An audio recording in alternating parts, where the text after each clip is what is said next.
20,000 ગુણ્યા 10 એટલે 12 લાખ. 12 લાખ ના કેટલા થયા? 27,52,000. એટલે પહેલા તો 12 લાખ રોક્યા ને 27,000 મળ્યા. પહેલા તો એ એક જાદુ. પછી એ 27 લાખ માંથી તમે 27,000 ઉપાડતા ગયા દર મહિને, એટલે એક વર્ષમાં 3,24,000 ઉપાડ્યા. હવે આ 3,24,000 ઉપાડવાથી 10 વર્ષ પછી કેટલા ઉપાડ્યા? 32,40,000. અને છેલ્લે બેલેન્સ હતું 41 લાખ. હવે પ્રશ્ન એ થાય છે ને કે એવું કેવી રીતે? હવે એચડીએફસી કે કોઈ બી મ્યુચ્યુઅલ ફંડ કંપની મૂર્ખા છે કે આપ્યા જ કરે તો દેવાળું થાય, બરાબર? પણ હું તમને સમજાવું કેવી રીતે. હવે આ 27,52,000 એમાંથી 27,000 ઉપાડ્યા, બરાબર? તો તમારા કેટલા રૂપિયા રહ્યા હજી મ્યુચ્યુઅલ ફંડ પાસે? 27,25,000. હવે મ્યુચ્યુઅલ ફંડમાં વ્યાજ નથી હોતું, પણ સમજવા માટે વાત કરું તો એના પર વ્યાજ મળશે. એટલે જેમ એ વૃદ્ધિ થયા કરે છે એમ 27 લાખ. અને આ બધું સમજવું હોય તો એક સિમ્પલ દાખલો કહું. 100 રૂપિયા તમે ઇન્વેસ્ટ કર્યા છે, 8%, 10% તમને મળી રહ્યા છે, અને તમે 6% વિડ્રો કરો છો. હવે મને કહો, તમે મૂડીને તો અડકતા જ નથી. આ સહેલું ગણિત. આ ગણિત ના સમજ પડે તો એકદમ સહેલું ગણિત. 10% તમને વ્યાજ મળે છે, 6% તમે ઉપાડો છો. તમે મૂડીને તો અડકતા જ નથી. હા, મૂડીને તો અડક્યા જ નથી, ખાલી વ્યાજમાંથી નાનકડો હિસ્સો લીધો. હવે મને કહો, તમારે ક્યારે પૈસા પૂરા થાય? 2099 સુધી એ પતે નહીં, કારણ કે તમારી મૂડીને તો અડક્યો જ નથી. આટલું સહેલું લોજિક છે. આ ખ્યાલ આવે? તો ઇન્વેસ્ટ કરાય આમાં. આ મારું જે સમજાવવાનું કારણ હતું ને એ આ જ હતું કે અહીંયા તમને મ્યુચ્યુઅલ ફંડ 8%, 10%, 12% આપે છે, અને તમે વિડ્રો કરો છો કેટલા? 5%, 6%. હવે તમારી મૂડીને વધવાની જ. આ અભિમન્યુ ચક્રવ્યૂહમાં જતા આવડતું હતું, બહાર નીકળતા ના આવડ્યું. આપણે અત્યારે ગૂગલ કરીશું, કશું બી કરીશું ને, એટલે આપણને ખબર પડશે ક્યાં ઇન્વેસ્ટ કરવું. પણ નૈતિક ભાઈની ક્યારે જરૂર પડે? કારણ કે આપણને અંદર ઘૂસતા તો આવડી ગયું, પણ બહાર ક્યારે નીકળવું, આ કયા ફંડમાં રોકાણ કરવું, અને ક્યારે એમાંથી બીજા ફંડમાં ઇન્વેસ્ટ કરવા જેવું છે, આમાંથી નીકળીને આમાં ઇન્વેસ્ટ કરવું છે, એ માહિતી કોણ આપશે? તો એ માહિતી નૈતિક ભાઈ આપવાના છે. નહીં તો પછી અભિમન્યુની જેવી હાલત આપણા જેવી થાય. માર્કેટમાં અચ્છા કોઈએ વિચાર કરેલો કે રશિયા યુક્રેનમાં આટલું બધું માર્કેટ નીચે લાવશે? આપણે તો ઇન્વેસ્ટ ત્યારે બી કરેલું. અચ્છા, જ્યારે તળિયું આવ્યું, હવે લોકો કહેતા હતા હવે તળિયું છે, હવે ઇન્વેસ્ટ કરો, અને થોડુંક ઉપર જઈને ફરી પાછું નવું તળિયું બતાવે. સમજ જ નહોતી પડતી. એટલે આપણી હાલત બી હવે અભિમન્યુ જેવી થતી હતી. જેટલા રૂપિયા નાખીએ એ પૈસા, જો સારા સ્ક્રિપ્ટમાં રાખ્યા હશે ને, તમે એફએનડોમાં નહીં કર્યું હોય તો ડેફિનેટલી તમે એ પૈસા આવી જ જવાના છે, બરાબર? અત્યારે જે ભાવ છે 5-6 મહિના રહીને બજાર ઉપર આવશે, આવી જ જવાના છે તમારા પૈસા. પણ જો સટ્ટો કર્યો હશે તો લોસ બી થયો હશે ને, રાઈટ? એટલે અહીંયા નૈતિક ભાઈની જરૂર છે, એ આપણને સજેશન આપશે. તો મારું કહેવાનું એટલું જ હતું. હવે અહીંયા હું મારી વાણીને વિરામ આપું છું કે આપણું ફાઇનાન્શિયલ પ્લાનિંગ વહેલામાં વહેલી તકે કરી લેવું જોઈએ. અચ્છા, ઓલરેડી કરેલું હોય તો સેકન્ડ ઓપિનિયન લેવાનું વાંધો શું, રાઈટ? ખાલી આપણે એમને બોલાવવાના જ છે ને કે નૈતિકભાઈ જરા જોઈ લો ને. હું ક્યાં કહું છું કે તમારે આખી બેલેન્સ શીટ ખોલીને આપી દો. એક ફિગર તો કરી શકો ને કે નૈતિકભાઈ જરાક આનું મને સજેશન આપો ને, રાઈટ? તો તમે લોકોએ બધાએ મને શાંતિથી સાંભળ્યો એ બદલ ખૂબ ખૂબ આભાર. આશા રાખું કે તમને ગમ્યું હશે, અને તમારા કોઈ પ્રશ્ન હોય તો પૂછી શકો છો.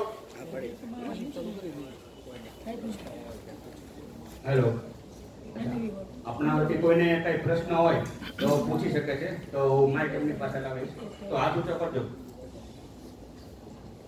સાહેબ, જી સર. બીજા બધા મ્યુચ્યુઅલ ફંડ કરતા HDFC માં વિશેષતા શું છે? નૈતિકભાઈ,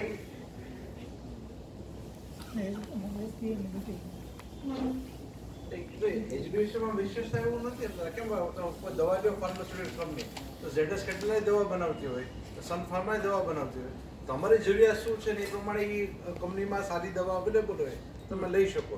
એટલે એવું અત્યારે બધા આપણે એચડીએફસી માટે તરફથી સાથે સહયોગથી મીટિંગ કરીએ છીએ.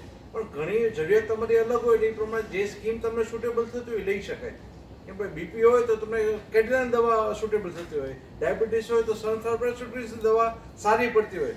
એઝ અ ફાઇનાન્શિયલ એડવાઇઝર મારું કામ એ છે કે તમને ભાઈ કઈ સુટેબલ દવા થાય છે બેસ્ટ ઇન્ડસ્ટ્રીમાં. બધી ટાઈપની દવા બધી કંપનીઓ બનાવે છે પણ બધી સારી હોવી જરૂરી નથી. બરોબર, એટલે તમારા જે રિક્વાયરમેન્ટ હોય પણ એચડીએફસી પાસે એવું નથી હોતું કે બધી સ્કીમો સારી પરફોર્મ કરતી હોય. બરોબર, હું અગેન્સ્ટમાં નથી કહેતો પણ કહું છું કે ભાઈ એવું હોઈ શકે કે અમુક સ્કીમો અંડર પરફોર્મ કરતી હોય. પેશન્ટ શું કામ કે એ લોકોની પાસે એવી એક્સપર્ટાઇઝ ન હોઈ શકે એવું. બરોબર, તો એના માટે તમારે જ્યારે તમારી જે રિક્વાયરમેન્ટ છે એ પ્રમાણે સ્કીમ લેવી વધારે એડવાઇઝેબલ રહેવું. એએમસી પ્રત્યે આપણે ન જોવું જોઈએ કે ભાઈ કે આ એમસી કે એક જ એમસી બે એમસી. સરસ પ્રશ્ન કર્યો. અને આવો પ્રશ્ન તમને થાય તો આજે કરો, અને નહીં થાય તો તમારે નૈતિકભાઈને બોલાવો. વ્યક્તિગત એકલામાં તમે પરિવાર સાથે બેસીને બી પ્રશ્નોત્તરી કરી અને તમારા કન્સેપ્ટ ક્લિયર કરી દો. અને ફાઇનાન્સ આટલું ભણેલા ગણેલા વ્યક્તિ છે, ચાર્ટર્ડ ફાઇનાન્શિયલ એનાલિસ્ટ, CFA કરેલું છે, એમને ખૂબ બધું નોલેજ છે. તો એ નોલેજનો આપણે લાભ નહીં લઈએ તો પછી કોણ જવાબદાર? આપણે પોતે. રાઈટ? કે આટલા સરસ મિત્ર મળ્યા, આટલું સરસ જ્ઞાન છે, હવે એ પોતે તો બોલે નહીં ને હું બહુ જ્ઞાની છું, મને પૂછો. બરાબર, પણ હું તો બોલી શકું ને કે આ બહુ જ્ઞાની છે, એમને પૂછો. એટલા માટે કહી રહ્યો છું કે તમે એમને બોલાવીને તમે એમને પૂછો. આટલું બધું ભણેલા ગણેલાનો આપણે લાભ તો લઈએ. સર, જી સર. આપણે લોંગ ટર્મ માટે તમે વાત કરી પણ શોર્ટ ટર્મ માટે કરવું હોય તો મારી પાસે ચાલો 6 મહિનામાં જ મારા પૈસા રોકવા છે તો ખૂબ સરસ. હું તમને કહું, એક દિવસ માટે બી રોકવા હોય ને, ધારો કે મારી પાસે આજે ખૂબ મોટા રૂપિયા આવ્યા છે, મારે આજે શનિ રવિ છે, આજે શુક્રવાર છે, શનિ રવિ રજા છે અને મારે સોમવારે પૈસાની જરૂર છે, તો લોકો એક દિવસ બે દિવસ માટે બી કરતા હોય છે. આ HDFCમાં કે બીજા અન્ય મ્યુચ્યુઅલ ફંડ કંપનીમાં એવી બધી સ્કીમ્સ છે. રાઈટ? આના માટે જ તમે એમને મળો. હવે જે પ્લાનિંગ 6 મહિના માટે હોય એ 6 વર્ષનું અલગ હોય. તો સાહેબ તમને 6 મહિના માટે એક ફંડ સજેસ્ટ કરશે અને તમે એમ કહેશો કે આ પૈસા મારે 6 વર્ષ સુધી જરૂર નથી ને આ જે બીજા પૈસા છે ને એ તો 60 વર્ષ સુધી મને જરૂર જ નથી, મારા છોકરાને છોકરા વાપરશે. તો સાહેબ તમને 3 અલગ ફંડ આપશે. રાઈટ? એટલે બધી જ સુવિધાઓ છે મ્યુચ્યુઅલ ફંડમાં. તમારે 6 મહિના માટે જોઈએ છે, મેં તો તમને કહું ને કે એક જ દિવસ માટે તમારી પાસે મોટા રૂપિયા છે તો તમે એને આપો, એનું વ્યાજ મળે. આજે ધારો કે એક દાખલો કહું કે 1 કરોડ રૂપિયા હોય, તમે આજે આપો એમને, હવે તમને એમાં જે બી વ્યાજ આવે એમાં આખા મહિનાનો ચાનો ખર્ચો કે કંઈક નાનકડો કોકનો એક ખર્ચો નીકળી ગયો, બારોબાર જ વ્યાજ આવીને આપણે અહીંયા ઘરમાં મૂકી રાખે કે બેંકમાં કરંટ એકાઉન્ટમાં મૂકી રાખશો, કશું જ મળવાનું નથી. ખ્યાલ આવે? તો કરંટ એકાઉન્ટને મૂકવાને બદલે નૈતિકભાઈને કહો કે લે આ મારે 2-4 દિવસ માટે આ મારા મોટા રૂપિયા છે, 10 લાખ 50 લાખ કરોડ, જે કંઈ એ આપણે રકમ પર નથી જતા. આ મારા પૈસા છે 2-4 દિવસ માટે છે, મારે હમણાં જરૂર નથી. હવે એના જે વ્યાજ આવશે, આ 2000 વ્યાજ આવ્યું, તમારે 2000 તો ચાનો ખર્ચો નીકળ્યો, બારોબાર જ નીકળી ગયો. એક દાખલો આપું છું, આપણે રકમ પર નહીં, પણ એના માટે જ નૈતિકભાઈને બોલાવવાના છે કે મારે આ શોર્ટ ટર્મ માટે, મીડિયમ ટર્મ માટે, લોંગ ટર્મ માટે મારે કેવી રીતે વ્યવસ્થા કરવી એ મને સજેસ્ટ કરો. અને એ પછી તમને સજેસ્ટ કરે અને એ સમજજો કે કેવી રીતે એ થાય છે, તો તમને વધારે મજા આવશે. પછી તમે સજેસ્ટ કરશો નૈતિકભાઈ આપણે આમાં મૂકવું છે, આમાં મને સરસ રિટર્ન મળે છે, આમાં મને વધારે મજા આવી. આ આપણે કરીએ. પણ એ જ્યારે જાણકારી મેળવશો ત્યારે તમે બી ઇન્ટેલિજન્ટ છો, તમે બી વિચાર કરતા થઈ જશો કે હા યાર આમાં કરાય. પછી તમે નૈતિકભાઈને કહેશો કે નૈતિકભાઈ આ વસ્તુ આપણે કરી, આપણે ગયા વખતે કરી હતી, બહુ મજા આવી હતી, સારું વ્યાજ મળ્યું હતું, સારો નફો થાય છે, આમાં નૈતિકભાઈ આપણે કરીએ. તમે જે કીધું ને એમાં લિક્વિડ ફંડ અને લોંગ ડ્યુરેશન ફંડ આવે, જે ઇક્વિટી માર્કેટ આધારિત ન હોય, બરોબર છે, એમાં ફિક્સ વ્યાજ આવે તમે છે, બરોબર છે. એટલે શોર્ટ ટાઈમ ડ્યુરેશન એના માટે તમે જે ટાઈમ કીધું એના માટે આ બે ટાઈપની કેટેગરીના ફંડ લઈ શકાય. હા, અત્યારે કહું તો એનું યીલ્ડ લગભગ 5.5 થી 6% જેવું યીલ્ડ બેઠે. હા, આવી રીતે આવે, પણ એને ઇક્વિટી માર્કેટ સાથે કોઈ નિસ્બત ન હોય.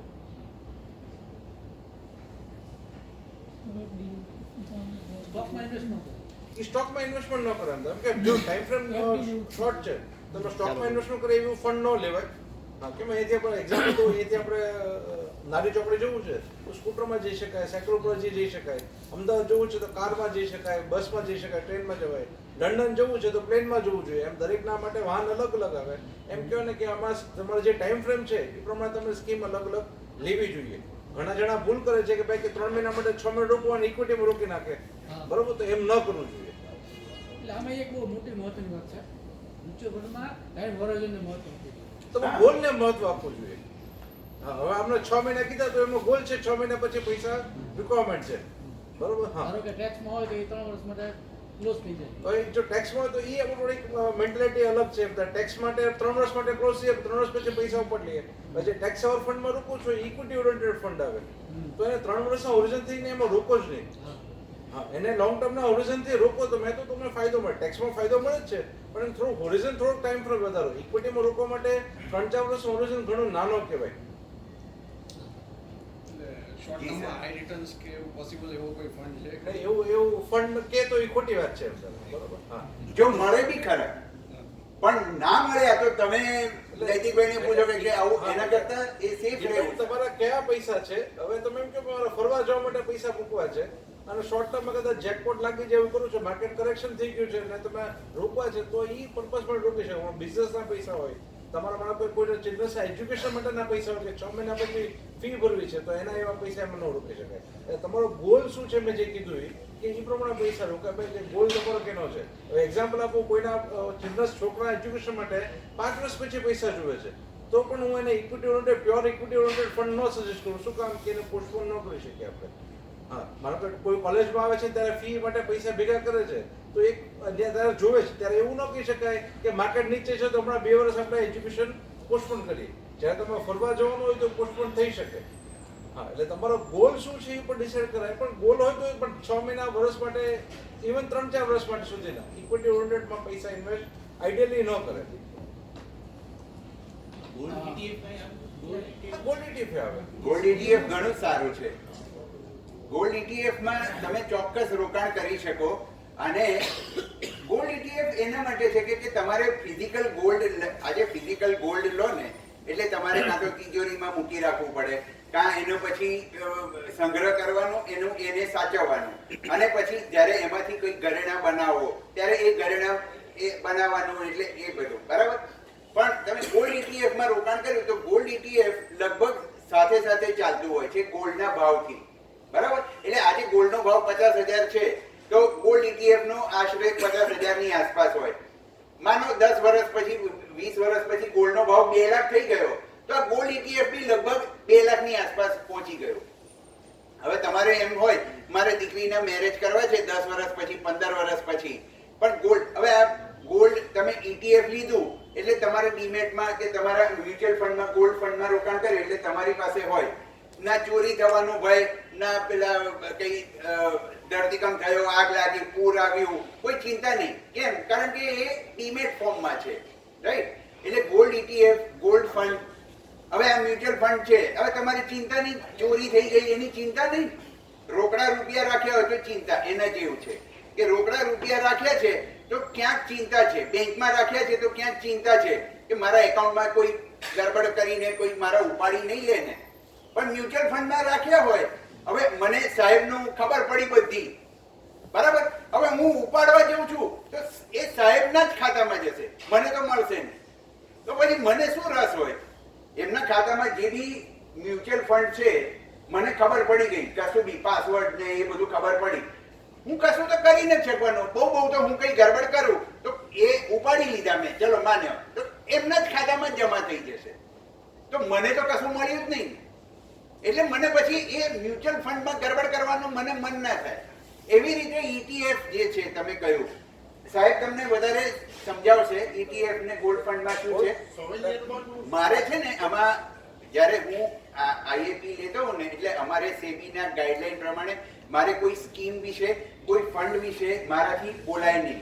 એટલે જ્યારે આવા પ્રશ્ન આવે છે તો હું સાહેબને આપું છું, કારણ કે સાહેબ ના વાત કરી શકે, મારાથી ના બોલાય. ત્રણ ઓપ્શન આવે તમારે તમારે પાસે સોનું લીધા સિવાય સોનામાં રોકાણ કરવાનો ત્રણ ઓપ્શન આવે. ગોલ્ડ ફંડ આવે, ગોલ્ડ ETF આવે અને સોવર્જિન ગોલ્ડ બોન્ડ આવે. બરોબર છે. હવે જે ગોલ્ડ ફંડ છે એના માટે ડીમેટ એકાઉન્ટ જરૂરી નથી. જેની પાસે ડીમેટ નથી ને મ્યુચ્યુઅલ ફંડમાં સોનામાં રોકાણ કરવું છે, સોનાનું વળતર મળવું છે, ગોલ્ડ ફંડ લઈ શકે. બરોબર છે. ગોલ્ડ ETF કરતાં થોડું કંઈ એક્સપેન્સિવ રહે. બરોબર. હા, ગોલ્ડ ETF છે એમ તારે બરોબર છે. તમે ડેઈલી એમાં ડીમેટ જોવે અને તમે પર સેકન્ડે તમે જો સોનાનો ભાવ વધઘટ થતો હોય એમાં વેચી શકો. એટલે તમે એક જ દિવસમાં વેચીને ખરીદીને વેચી શકો. જ્યારે ગોલ્ડ ફંડ છે એ સેમ ડે બાય સેલ ન થઈ શકે. એમાં દિવસમાં એક જ વખત પ્રાઇસ ફરે. જ્યારે સોવર્જિન ગોલ્ડ બોન્ડ છે ને ગવર્મેન્ટ ઓફ ઇન્ડિયા બહાર પાડે છે. અમુક ટાઈમે એ લોકો એની સિરીઝ બહાર પાડે અમુક ટાઈમે. એમાં તમને 2.5% ઇન્ટરેસ્ટ પણ આપે સાથે એક્સ્ટ્રા. તમને ગોલ્ડમાં ઇન્ટરેસ્ટ મળે. તમે ડીમેટ મોડ અને ફિઝિકલ મોડ બેમાં કરી શકો. અત્યારે જે ગવર્મેન્ટે જે પ્રાઇસ નક્કી કર્યું હોય કે આ પ્રાઇસે આ સિરીઝ બહાર પાડે છે તો એ પ્રાઇસે તમને સોવર્જિન ગોલ્ડ બોન્ડ મળી શકે. 7 વર્ષ માટેનો યુઝ્યુઅલી ફંડ હોય છે અને 5 વર્ષ સુધી લોક ઇન હોય છે. પણ સોવર્જિન ગોલ્ડ ફંડમાં બે ફાયદા છે. એક તો તમને 2.5% કે 2.25% ઇન્ટરેસ્ટ મળે છે, પ્લસ બીજું તમને લોંગ ટર્મ કેપિટલ ટેક્સ નથી લાગતો. જેને કદાચ એવું હોય કે ભાઈ લોંગ ટર્મ કેપિટલ ટેક્સ નથી કરવો, એ મેચ્યોરિટી સુધી રાખે તો એ long term capital tax sovereign gold bond ફંડમાં નહીં લાગે, ETFમાં લાગશે અને ગોલ્ડ ફંડમાં લાગશે. અને એનું વેચાણ કરવું હોય તો 100 યર ગોલ્ડનું વચમાં. હા, જો ડીમેટ મોડમાં હોય તો વેચાણ કરી શકશો. ફિઝિકલ મોડ હોય તો વેચાણ નહીં થઈ શકે છે. હા, પણ વેચાણ એ 5 વર્ષ પહેલા નથી થતું. 5 વર્ષ પહેલા નહીં, 5 વર્ષ લોકિંગ પીરિયડ પહેલા નહીં. હા, લોકિંગ પીરિયડ પહેલા. 2.5 યરલી. હા, યરલી લોકો ઇન્ટરેસ્ટ જે તમને ગોલ્ડ જે બાય કરેલું છે એની ઉપર યરલી 2.5% ઇન્ટરેસ્ટ આપે. લગભગ અત્યારે 2.25 થઈ ગયું છે હમણાં નવી સિરીઝ આપે. હા, એટલે એન્યુલાઇઝ તમે લાખ રૂપિયા તો લગભગ 2250 રૂપિયા એક્સ્ટ્રા આપે. ગોલ્ડનો વધારો તો મળશે જ તે. પ્રાઇસ રેટ તો મળે. હા, પ્રાઇસ રાઇઝ તો મળે જ તે. સાહેબ બજારમાંથી ખરીદવા હોય તો બજારમાંથી ખરીદવા હા, હોય તો ડીમેટ એકાઉન્ટ હોય તો ડીમેટમાંથી તમે બાય કરી શકો. જે સેલર હોય અંદર. હા, લોકિંગ પીરિયડ પછી જ હા, લોકિંગ પીરિયડ પછી જ ખરીદી શકે. સાહેબ મ્યુચ્યુઅલ ફંડમાં કાંઈ લોકિંગ પીરિયડ હોય છે અથવા તો એમાં ઇન્કમ ટેક્સમાં કાંઈ બેનિફિટ મળે એમાં કોઈ ઇન્વેસ્ટમેન્ટ કર્યું હોય તો? અને લગભગ ભલે બજારના આધારિત છે પણ આમ મેક્સિમમ ને મિનિમમ આમ કેટલું રિટર્ન મળતું હોય જનરલ? હવે પહેલો એક ડાઉટ કાઢી નાખો કે મ્યુચ્યુઅલ ફંડ બધા બજાર આધારિત નથી હોતા. બરોબર છે. મ્યુચ્યુઅલ ફંડ એટલે બજાર આધારિત જરૂરી નથી. હા, પ્યોર ગવર્મેન્ટ સિક્યુરિટીઝમાં ઇન્વેસ્ટમેન્ટ કરે એવા પણ મ્યુચ્યુઅલ ફંડ આવે છે. એક ક્વેશ્ચન જો. બીજો ક્વેશ્ચન કે લોક ઇન હોય છે કે નહીં, તો બહુ અમુક લિમિટેડ ટાઈપની સ્કીમ છે જેને કે ટેક્સ સેવર ફંડ આવે જે ETCમાં બાદ આપે ઈ, અને રિટાયરમેન્ટ કે કોઈ સ્પેશિયલ પ્રોડક્ટ હોય, ચિલ્ડ્રન્સ માટેના પ્રોડક્ટ હોય, હા ઈ. આ બે સિવાય કોઈ લોક ઇન વાળા ફંડ યુઝ્યુઅલી આવતા નથી. હા, હવે જે ટેક્સ સેવર ફંડ હોય યુઝ્યુઅલી 3 વર્ષનો લોક ઇન હોય છે. સ્પેશિયલ કેટેગરી રિટાયરમેન્ટ ટાઈપના કે ચિલ્ડ્રન્સ માટેના જે ફંડ આવે છે એના માટે યુઝ્યુઅલી 5 વર્ષની લોક ઇન હોય છે.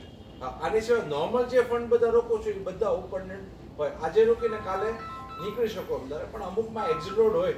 યુઝ્યુઅલી આઈડિયલી કહું તો એક્ઝિટ મેક્સિમમ 1 વર્ષ સુધીનો હોય નોર્મલ સ્કીમમાં. લિક્વિડ ફંડ ને જે લો ડ્યુરેશન ટાઈપના ફંડ કીધા છે શોર્ટ ટર્મ માટેનો હોય, એની સિવાય માટે વાત કરું છું કે 1 વર્ષ સુધીનો મેક્સિમમ હોય. બીજું શું ટેક્સમાં બેનિફિટ, તો ETCમાં બાદ મળે ને એવા તમને ફંડ મળે. એ સિવાય બીજું કોઈ ટેક્સમાં બાદ ન મળે. જ્યારે પણ ETC વાળા કે નોર્મલ ઇક્વિટી ફંડ છે તમે ઉપાડો 1 વર્ષ પછી તો લોંગ ટર્મ પીરિયડ ટેક્સ લાગે. જે હવે 1 લાખથી ઉપર તમે ગેઇન થાય તો 10% ટેક્સ ફિક્સ લાગે. ઇક્વિટી ઓરિએન્ટેડ ડેપ ફંડ છે અંદર. હવે ઇક્વિટીમાં એક શોર્ટ ટર્મ વાત કરું, શોર્ટ ટર્મ ગેઇન નો આવે એમ તો ઇક્વિટીમાં તો 15%. એટલે તમે આજે ઇક્વિટી ફંડ લીધું અને 1 વર્ષની અંદર સેલ કરી નાખ્યું, જે શેર બજાર માટે પણ આ સેમ એપ્લિકેબલ છે, તો 15% ટેક્સ લાગે. પ્લસ સીઝ ને કરીને નેટ તમને 17% જેવું ટેક્સ એપ્લિકેબલ થાય. હવે ડેપ ફંડ એટલે જે લિક્વિડ ફંડ કહો છો કે ભાઈ જે ગવર્મેન્ટ સિક્યુરિટીઝમાં ઇન્વેસ્ટ કરે એવા ટાઈપના જેને શેર બજાર આધારિત નથી, જેનો પોર્ટફોલિયો 65% થી વધારે શેર બજારમાં નથી એના તો 3 વર્ષથી ઓછા તમે એ રાખેલા હોય પૈસા યુઝ્યુઅલી લિક્વિડ ફંડ નહીં તમે 1-2 દિવસ લઈને 6 મહિના વર્ષ સુધી રાખ્યો હોય 3 વર્ષથી ઓછા તો તમારી ઇન્કમમાં એડ થશે જેમ એફડીમાં તમે વ્યાજ મળે એ તમારી ઇન્કમમાં એડ થાય એમ સેમ આ વ્યાજ તમારી ઇન્કમમાં જે ઇન્ટરેસ્ટ મળ્યું હોય ઇન્કમમાં એડ થશે ક્યારે થશે જ્યારે ઉપાડો ત્યારે એફડીનું વ્યાજ તમે દર ફાઇનાન્શિયલ મળે કે ન મળે તમે ક્રેડિટ લ્યો છો આમાં ક્રેડિટ લેવાનું ન આવે આમાં જ્યારે વિડ્રો કરો જે વર્ષ ફાઇનાન્શિયલમાં એ વર્ષમાં જે ક્રેડિટ લેવાનું હોય 3 વર્ષથી ઉપર વયું જાય આમ તારે તો ઇન્ડેક્સેશનનો લાભ આમાં લઈ શકાય બરોબર છે લિક્વિડ ફંડ સિવાય લગભગ હું માનું છું કે કદાચ બધા ક્વેશ્ચનના જવાબ તમે આપી દીધા લાખ રૂપિયા એટલે ગમે એટલા profit થયો, લાખ રૂપિયા કરી નાખો. આમાં શેર બજારનો તમે પ્રોફિટ ગણી લેવાનો લોંગ ટર્મ પેમેન્ટ ટેક્સ અને કોઈ પણ ઇક્વિટી રિલેટેડ સ્કીમ છે જેમાં તમે સિક્યુરિટી ટ્રાન્ઝેક્શન ટેક્સ પે કરેલો છે એ બધો આવે 1 લાખ ઉપર જે વધારે મળે એમાં જે વધારે મળે એમાં 10% ટેક્સ લાગે એટલે ઇન શોર્ટ તમે એવું ગણી શકો તમે કે માનો કે તમે રિટર્ન ઇક્વિટીમાં 12% મળ્યું બરોબર છે તો 1% ઓછો ગણવાનો 10% મળ્યું તો 9% ગણવાના 12% રિટર્ન મળ્યું છે તો તમે કહો ને કે 11% રિટર્ન ગણવાનું સાહેબ એનું ગણતરી કેવી છે હું કહું કે ધારો કે તમારું 1,10,000 પ્રોફિટ થયું બરાબર એટલે આપણે 1 લાખ તો કાઢી નાખવાના રહ્યા 10,000 10,000 ના 10% એટલે 1,000 તો સાહેબ તમારું 1,10,000 માંથી 1,000 ટેક્સ લાગ્યો 1 લાખ પેલું long term capital gain tax 1,000 તમારો પ્રોફિટ થયો 1,09,000 એટલે 10% કે છે આમ સાંભળવામાં 10% મોટા લાગે છે પણ જ્યારે એકચ્યુઅલ આપણે ગણતરી કરીએ છીએ ને તો 1,10,000 તો આપણે નીકળી ગયા એટલે 1,10 માંથી 1 તો નીકળી ગયો 10,000 ના 10% એટલે 1,000 ના આપણે ટેક્સ આપ્યો 9,000 તો આપણા એટલે 1,09,000 આપણને મળ્યો એટલે કઈ કેપિટલ એમાં ગણતરી નથી કરવાની તમે માનો કે કોઈ જે કીધું 1 લાખ રૂપિયા રોક્યા છે ખાલી પ્રોફિટ એમાં 2 લાખ ને 10,000 થાય ત્યારે આ કેલ્ક્યુલેશન આવશે 1 લાખ ને તમે 1,10,000 થઈ ગયા એમ તો એના પર તમે 1 લાખ ની લિમિટ ના અંદર આવી ગયા છો એટલે કેપિટલ તમારું ઇન્વેસ્ટમેન્ટ જેટલું છે અમાઉન્ટ આમાં નહીં ગણવાની ખાલી પ્રોફિટ જે છે એ જ ગણવાનું છે બીજો કોઈ ક્વેશ્ચન ETF ઉપર ચાર્જીસ ETF ઉપર ચાર્જીસ શું લાગે ETF ઉપર યુઝ્યુઅલી કહું તો 0.25% લાગે તમને ETF ઉપર બરોબર ગોલ્ડ ETF હોય કે બીજા હોય આમ કહું તો ઇન્ડસ્ટ્રીમાં લોએસ્ટ કહેવાય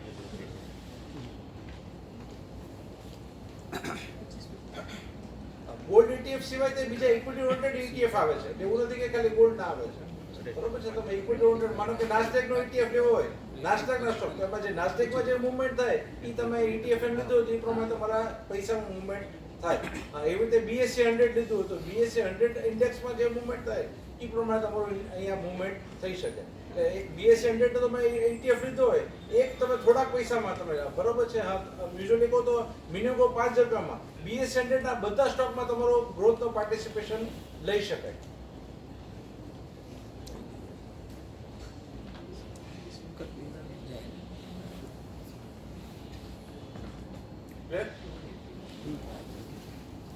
ખૂબ ખૂબ આભાર હવે આપણે આગળનું સેશન લેતા પહેલા આપણે એક 5 મિનિટનો વિરામ લઈ લઈએ છીએ જેથી આપણે ફ્રેશ થઈ જઈએ તો 5 મિનિટ પછી ફરીવાર પાછા આપણે પોતાનું સ્થાન લઈ લઈશું